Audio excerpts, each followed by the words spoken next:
आज का ये वीडियो कुछ औरतों को, कुछ लड़कियों को चुभ सकता है और चुभना भी चाहिए। खास तौर पे उन महिलाओं को, उन लड़कियों को जो फेमिनिज्म का झूठा चोला ओढ़कर सोशल मीडिया पर रील्स वायरल कराने के चक्कर में, अपने फॉलोअर्स बढ़ाने के चक्कर में कुछ लोगों के साथ गलत करती हैं। सोचिए, एक लड़की एक ऐसा वीडियो बनाती है जिसके बाद एक आदमी की जान चली जाती है।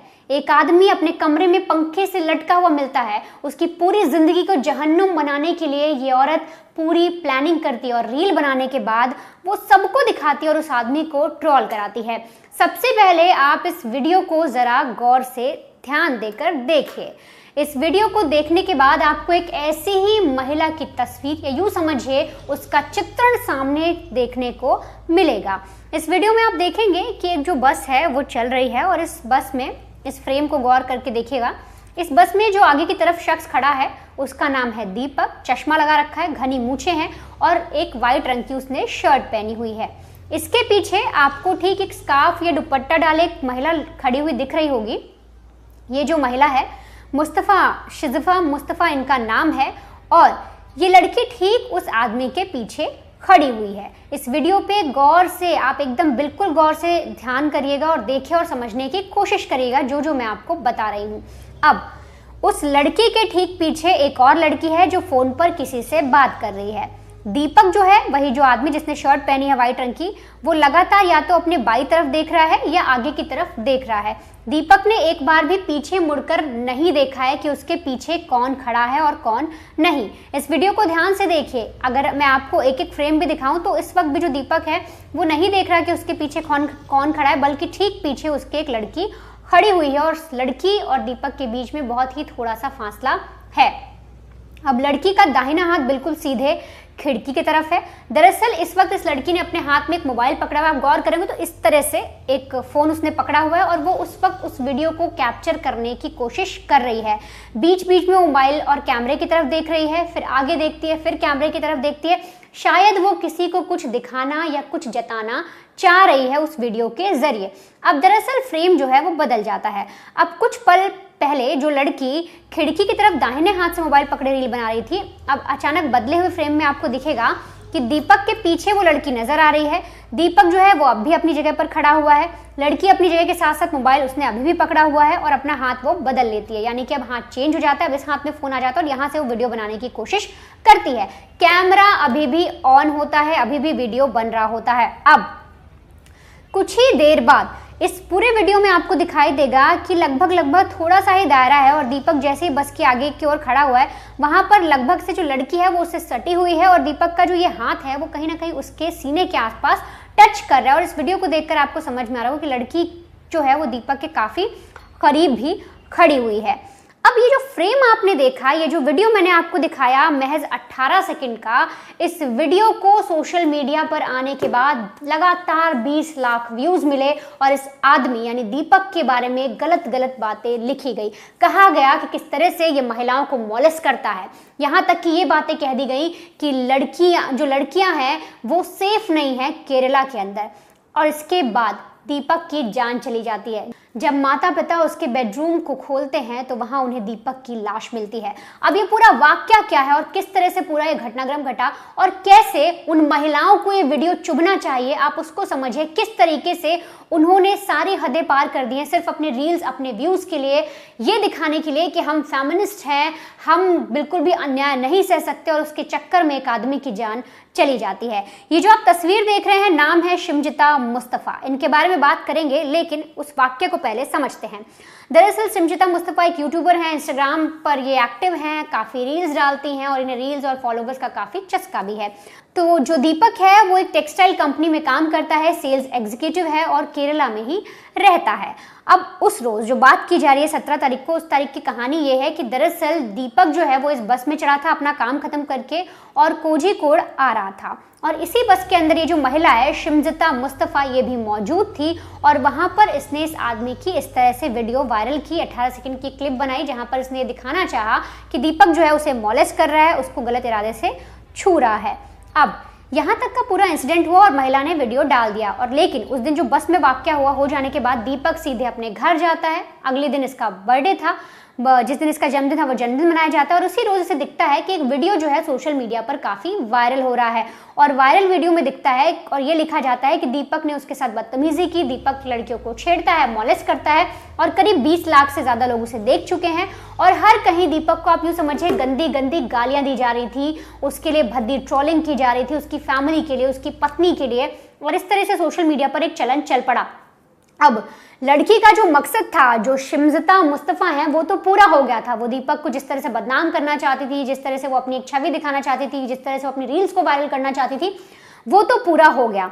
लेकिन अब होता यह है कि दीपक उन सब चीज़ों से बहुत ज़्यादा परेशान हो जाता है। वो कोशिश करता है कि एक लीगल एक्शन लिया जाए, लीगल एक्शन की वो तैयारी कर रहा था ताकि उस महिला के खिलाफ एक्शन लिया जा सके। लेकिन जब वो समाज में निकलने लगा तो लोगों ने उसे गलत निगाह से देखा, लोगों ने अपना जजमेंट बना लिया। और तो और आप यूँ समझिए कि एक रात बीती थी कि अगली रात 20 लाख लोगों ने वो वीडियो देखा, लोगों ने उसको पर्सनली कमेंट करना शुरू कर दिया, @ लगा के उसको मैसेज करना शुरू कर दिया, और उसके चीज़ बहुत ज़्यादा बुलिंग और ट्रोलिंग की गई उसकी। तब इसके बाद दीपक से सारी चीज़ें बर्दाश्त नहीं होती और फिर वो एक ऐसा कदम उठाता है जिससे वो इस दुनिया को छोड़कर चला जाता है। अब अगली रोज़ होता ये है कि जब माता पिता उठते हैं, काफ़ी देर हो जाती है, दीपक बाहर नहीं निकलता कमरे से, तो वो कमरे में जाते हैं, दरवाज़ा खटखटाया जाता है, और जैसे ही दरवाज़ा, क्योंकि दरवाज़ा बंद था, अंदर से खुलता नहीं, तो दरवाज़ा तोड़ते हैं। और दरवाज़ा तोड़ने पर एक माँ बाप देखते हैं कि उनका जो बेटा है 40 साल का, वो उसकी लाश वहाँ पर पड़ी हुई है, और सब के सब दंग रह जाते हैं। इसके बाद उस बॉडी को निकाला जाता है, जो पुलिस को बुलाया जाता है, पुलिस नेचुरल डेथ को रजिस्टर करती है, और इसके बाद पूरा वाक्य पुलिस को बताया जाता है। और फिर जो पुलिस है वो फौरन एक्शन में आती है और इस महिला को अरेस्ट भी करती है। हालांकि महिला भाग जरूर गई थी, लेकिन इसको अरेस्ट किया जाता है और 14 दिन की कस्टडी में रखा जाता है, और अब पूरी कार्रवाई भी होगी। लेकिन जो शिमजता मुस्तफा है उनसे कई सारे सवाल हैं।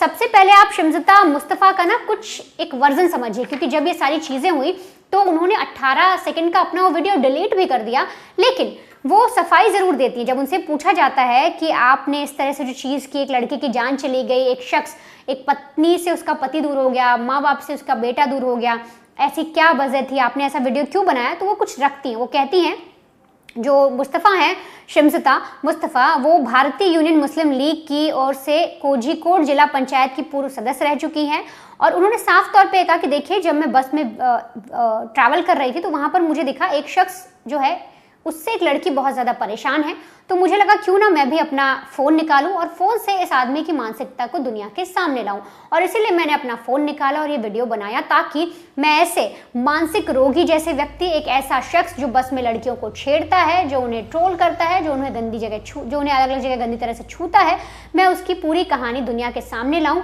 मैं एक सशक्त महिला हूँ और मैं समाज के सामने एक चीज़ें लेकर आना चाहती थी। यहाँ तक कि जब पूरी कहानी आई तो शिमजता मुस्तफा ने मना कर दिया, उन्होंने इनकार किया कि ये सारा कुछ मैंने रील्स के लिए नहीं किया है, मुझे फॉलोवर्स बढ़ाने की भी कोई होड़ नहीं है, लेकिन मैं चाहती थी कि ये जो हरकत, ये जो शख्स ने की है, ये समाज के सामने आनी चाहिए, मैं समाज को दिखाना चाहती थी, और इसीलिए मैंने वो वीडियो बनाया। मेरा इरादा कोई और नहीं था। लेकिन अगर इनका इरादा ऐसा नहीं था तो इस बस के वीडियो को आपने गौर से देखा होगा। अगर ये सारी चीज़ें थी तो जब लड़के की मौत हो जाती है, जब इस आदमी की मौत हो गई, तो 18 सेकंड का वो वीडियो जो 20 लाख से ज़्यादा लोग देख चुके थे, जो वायरल हो रहा था, जिस पर समाज का जो एक आईना है, जो गंदा आईना है, वो सामने आ रहा था समाज का चेहरा, तो वो शिमजता मुस्तफा मैडम ने डिलीट क्यों कर दिया? अगर उन्हें लगता कि वो सही हैं, उस बस के अंदर जो भी चीज़ें हुई वो एकदम 100% सही हैं, तो उन्हें वो वीडियो डिलीट करने की ज़रूरत नहीं थी। उन्होंने डिलीट किया तब भी उन्हें पुलिस ने पकड़ लिया, वो डिलीट नहीं करती तब भी उन्हें पुलिस पकड़ लेती। तो कम से कम अगर वो अपनी जगह सच्ची थी तो वो वीडियो डिलीट करने की उन्हें कोई ज़रूरत नहीं थी। इसके अलावा कई लोग जो सोशल मीडिया पर भी इस तरह के सवाल कर और कह रहे हैं कि अगर उस बस के अंदर शिमजता मुस्तफा को ऐसा लगा कि वो आदमी किसी लड़की को परेशान कर रहा है और वो समाज के सामने एक चेहरा दिखाना चाहती थी गंदा, और वो दिखाना चाहती थी कि समाज में किस किस तरीके के मर्द मौजूद हैं, तो उस वक्त जो उन्होंने वीडियो बनाया वो वीडियो बनाती रहती, और जब शख्स उन्हें टच करता, जब उनके साथ गंदी हरकत करता है, जब उसका हाथ उनके सीने पर लगा था, तो फौरन वो हाथ लगने के बाद उसे कन्फ्रंट करती, बस के अंदर ही उसे साफ तौर पे कहती कि आप मुझे गंदे तरह से छू रहे हैं, जिसके बाद वो शख्स जो भी कहता उसका सामने वाले का वर्जन भी उस वीडियो में रिकॉर्ड होता। अगर उससे वो गलती से हुआ होता तो वो आगे चला जाता, और अगर उसका इरादा बार बार यही करने का होता तो उस वीडियो में साफ दिखता कि वो बार बार उस महिला से किस तरह से बात कर रहा है, बदतमीजी कर रहा है, हर एक चीज सामने आती। लोगों ने तो ये तक कहा कि उस वक्त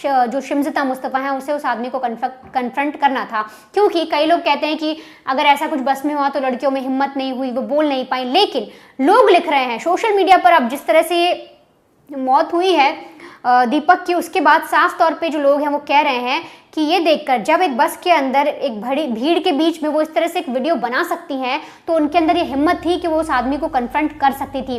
अगर वो गंदी हरकत कर रहा था तो सबके सामने उसे जलील कर सकती थी, सबके सामने उसे बोल सकती थी कि ये किस तरह की आप हरकत कर रहे हो, आप गंदी तरह से मुझे टच कर रहे हो, और सब उस वक्त सारी कहानी सामने आ जाती। और अगर वो लड़का गलत होता उसके बाद आप वो जो रील है वो पोस्ट भी कर सकती थी। तो शिमजता मुस्तफा से इस तरह से कई तरीके के सवाल किए जा रहे हैं। हालांकि जो पुलिस है वो अब इन्वेस्टिगेट कर रही है, वो जानने की कोशिश कर रही है कि आखिर क्या ऐसी वजह रही होगी कि दीपक ने ऐसा कदम उठाया, क्योंकि जब माँ बाप ने कमरा खोला तो उनके तो पैरों तले जमीन खिसक गई कि कल तक एक बेटा परेशान जरूर था, उसको लग रहा था कि हालात बिगड़ रहे हैं, लोग उसे गलत निगाहों से देख रहे हैं, लेकिन इसके बाद अचानक ऐसा क्या हुआ कि उसने मौत को गले लगा लिया। अब आपने वीडियो तो समझ लिया, लेकिन मैं आपको केरल की कुछ तस्वीरें और दिखाती हूँ। ये जो आप तस्वीरें देख रहे हैं इसमें आपको दिख रहा होगा कि एक आदमी है जिसने अपने हाथ के आसपास, जो क्रिकेट जो स्पोर्ट्स हम खेलते हैं उसमें पैरों में जो पैड बांधे जाते हैं वो उसने हाथ के आसपास लगा रखे हैं। किस लिए लगा रखे हैं? क्योंकि उसका हाथ किसी भी महिला से टच ना हो जाए, और इसी डर से केरल में जो मर्द हैं इस वक्त वो कुछ इसी तरीके से घूम रहे हैं ताकि वो औरतों से बच कर रहे हैं। दूसरा वीडियो देखेंगे तो उसमें कार्टन, कुछ जो मर्द जा रहे हैं, कुछ जो लोग हैं उन्होंने अपने आसपास कार्टन लगा रखे हैं और कार्टन से वो जा रहे हैं और वो दिखा रहे हैं कि देखिए हम तो महिलाओं से बिल्कुल दूर रहेंगे, हमने आसपास अपने शरीर के कार्टन लगा लिया, अगर टच होगा भी तो ये कार्टन टच होगा, हमारा शरीर तो टच होगा ही नहीं, चाहे भीड़ भाड़ ही क्यों ना हो। इसके अलावा बस का एक और वीडियो देखिए, यहाँ पर एक शख्स ने ऊपर से नीचे तक अपने आप को चारों तरफ ब्राउन रंग के कार्टन से ढक रखा है, और तो और जो सिर है, जब महिला उसके पास तक पहुंचती है तो वो सिर भी ढकने की कोशिश की जाती है। तो इस तरीके से केरल में इस वाक्य के बाद जिस तरह से उस लड़की ने आरोप लगाया, उस आरोप लगाने के बाद एक शख्स की मौत हुई, और इसके बाद केरल में जो मर्द हैं वो इस तरह से सामने आ रहे हैं, प्रोटेस्ट कर रहे हैं और अपने आप को बचाने की कोशिश कर रहे हैं और दिखा रहे हैं कि किस तरह से कुछ महिलाएं जो हैं वो कानून का गलत फायदा उठाती हैं, अपना महिला होने का गलत फायदा उठाती हैं और कई लड़कों को, कई मर्दों को बदनाम करती हैं। और इस केस में भी कुछ ऐसा ही हुआ है। तो फिलहाल इस केस की जो जांच है वो पुलिस के द्वारा की जा रही है, लेकिन यहाँ पर जो पुरुष हैं वो साफ तौर पे अब कह रहे हैं कि जिस तरह से वुमेन कमीशन होता है ऐसे ही हमें भी एक मेन कमीशन चाहिए। वो साफ तौर पे नारा लगा रहे हैं, वो चाह रहे हैं कि अब जल्द से जल्द एक मेन कमीशन बनाया जाए, जिसके बाद आदमियों की भी, जो मर्द समाज है वो अगर कुछ कहना चाहते हैं उनकी भी बातों की सुनवाई हो और सच सामने आ सके।